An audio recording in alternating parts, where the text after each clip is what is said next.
haven't made a commitment on a position yet.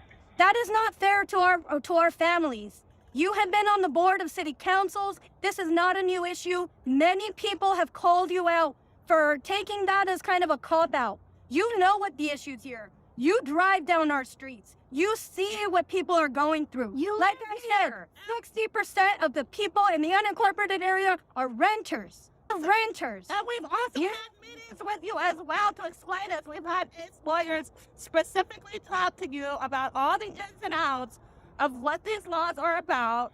And you have full knowledge of what we're trying to do and what the ordinances are. This is Marisha Spriggs, and I'm a founding member of Eden Renters United.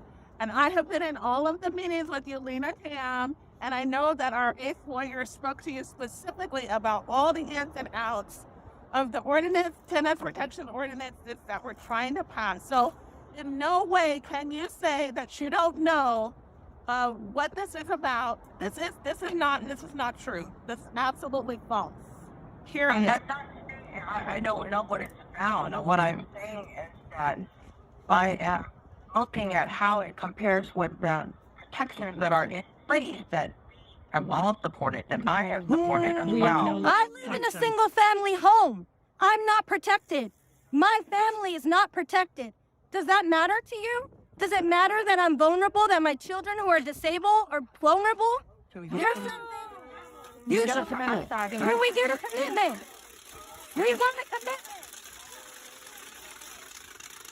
We want a commitment. You owe it to our families.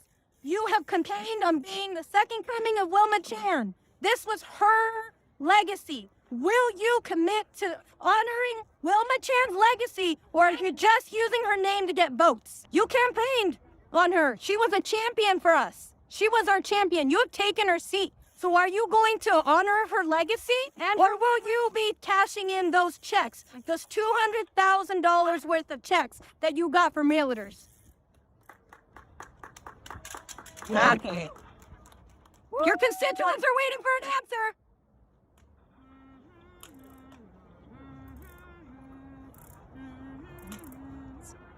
Hello, you there? There are. Well, will you commit to protecting families, or will you continue to cash those checks? I don't know what checks you're talking about. You have received over 100... Protecting families, and I will do it in my way and only with understanding, a very good understanding of how current protections work and how it will help Alameda County residents, particularly in the unincorporated areas. Supervisor, this is Pilar Nina. I am a news reporter with Alameda County. Did you support just cause ordinance in unincorporated areas of Alameda, just like in Oakland, or not?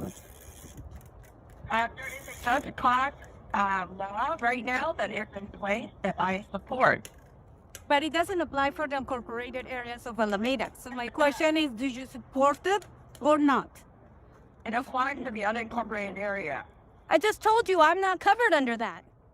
My family's not covered. With a single family home? Yes. I'm sorry. What is the issue with the single family homes that you're concerned about? That's not covered They're under not the covered under protection. 482. And that's what the ACE lawyers spoke to you and your representative about. And we already explained this to you in very specific detail. So, why did you explain us? What kind of ordinance did you support for just cause?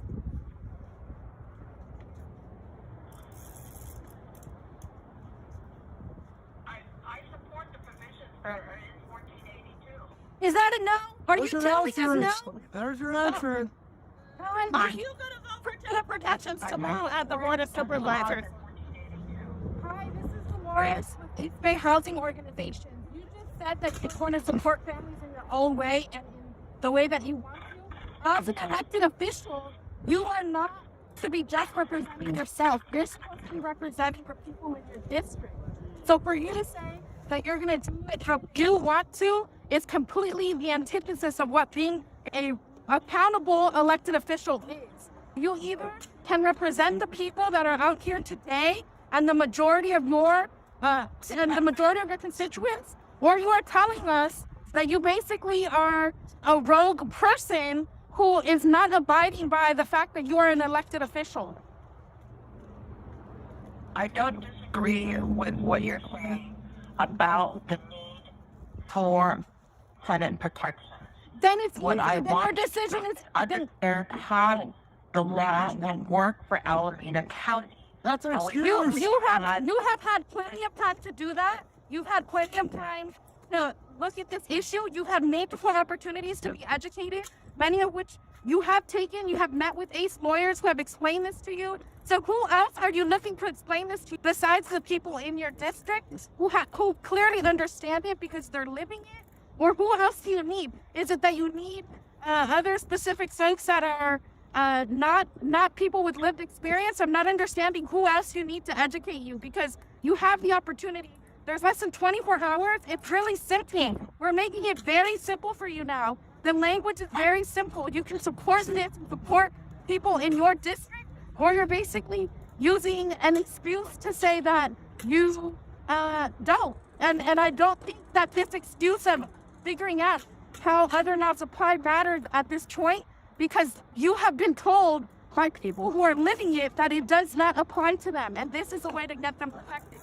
Supervisor Tam, this is Ethan Silverstein from ACE Institute. I'm an attorney, and I personally gave your staff an extended presentation, PowerPoints. I sent upwards of 15 news articles about the issue. And then also sent upwards of 3 emails with your whole public records where I repeatedly offered to educate you and your staff, none of which were returned in substance. So I'm just curious about why. I am right now meeting with Alameda County staff. I met with them on Friday. I'm trying to understand how Alameda County, how our staff and our departments are implementing 1482. I understand that there is advocacy on what protections are offered and how you view that those protections aren't enough in Alameda County, but we haven't had the time to fully implement 1482. Supervisor Tam, I personally educated your staff that no government agency, including Alameda County, implements 1482. That's not how these protections work, which is something that we've educated your staff on. But we also have SB 383, is that correct? That also requires presentation. So that's really irrelevant to this conversation, Supervisor Tam, because we're speaking about AB 1482 And the gaps. and the gaps in that, and how the county does not enforce or help the tenants who are falling through the cracks. These ordinances that are being presented are exactly the perfect thing to fill in those gaps while we are trying to enforce, helping you enforce AB 1482. That's the reality that they are expressing. And when we look at the language, there are policy that I see 1482 as being more stringent. For example, on subletting. So I don't think it's necessarily closing all the gaps. Supervisor Tam, I'm an attorney who has looked at this law closely, and I will say it is lots stronger than AB 1482. We would not support it if it was not stronger. If you want to make it even more stronger, that's great, but we have a feeling that you do not. He has a question. We have a question. I don't know where you get that feeling, but I can appreciate that we may have a difference in opinion. But your difference in opinion leaves me unprotected. My family, who have 2 disabled children. Or specifically what protection? I am a single family home renter. I'm a single family home renter. Just cause for Right here, Just cause. Right now? Yeah, that's irrelevant to this specific conversation. I'm trying to understand how accounting can be helpful to you. By voting yes to these protections. We have a question from one of our other allies here. Hi, Supervisor Tam. My name is Sasha. I'm the communications manager for East Bay Housing Organizations. I'm wondering if you have a statement on the fact that other incorporated areas in Alameda County are protected by local ordinances, and it is only the unincorporated areas that is disproportionately impoverished, disproportionately people of color, and disproportionately not English speaking that are unprotected. I don't think it is an accident that it is this community that is left behind. Will you advocate for your constituents and make sure that they are not excluded? Yeah. Lena has to go inside. And I truly am. I am an interim chief of staff. But there's absolutely no question about Lena's commitment to the vote. There is a question. Is she voting yes? Is she voting yes? I don't know.